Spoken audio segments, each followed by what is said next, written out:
नमस्कार, मी वृषाली पाटील. TV9 विशेषमध्ये आपलं स्वागत. सुरुवातीची बातमी. शेतकरी कर्जमाफीसह विविध मागण्यांसाठी निघालेला बच्चू कडूंचा विराट ट्रॅक्टर मोर्चा नागपुरात धडकला. सरकारने सकारात्मक मागण्या मंजूर करण्याचं आश्वासन दिले. पाहूया हा रिपोर्ट.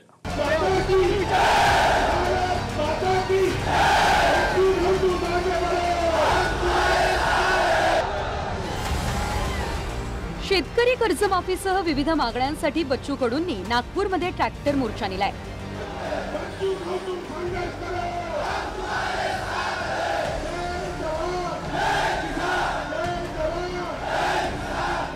उत्स्फूर्त प्रतिसाद मिळत असलेल्या मोर्चात नागपूर हैदराबाद महामार्ग जाम झालाय.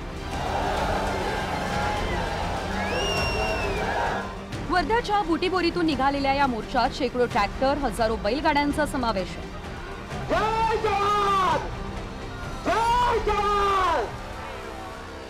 योग्य तोडगा न निघाल्यास फडणवीसांचं सरकारी निवासस्थान असलेल्या रामगिरी बंगल्यावर धडकण्याचा इशारा बच्चू कडूंनी दिला.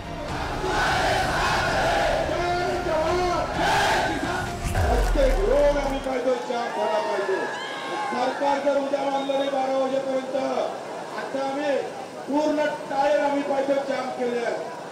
हैदराबाद रस्ता जाम झाला, भंडारा जाम झाला, MP जाम झालं, छत्तीसगड जाम झालं, समुद्र हायवे जाम झालं. थोडीशी जर गर्दी वाढली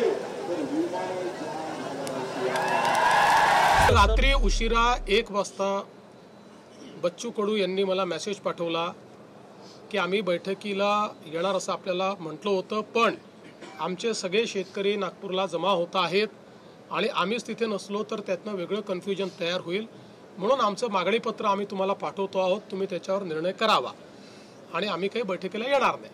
त्याच्यामुळे आम्ही ती बैठक रद्द केली. आता त्यांचं जे मागणीपत्र आलं आहे त्यातल्या ज्या गोष्टीवर सकारात्मक निर्णय करता येतील, ज्याच्यावर तातडीने निर्णय करता येतील ते निर्णय आम्ही करू. त्या संदर्भात विभागाला आम्ही सांगितलेलं आहे.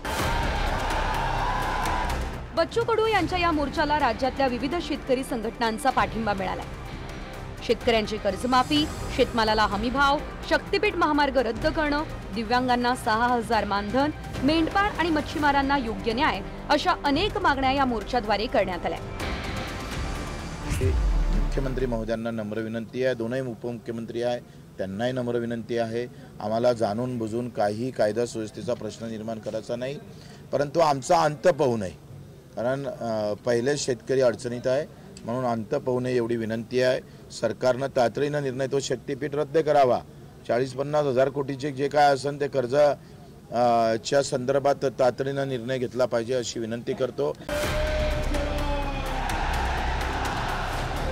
Bureau report, TV9 Marathi.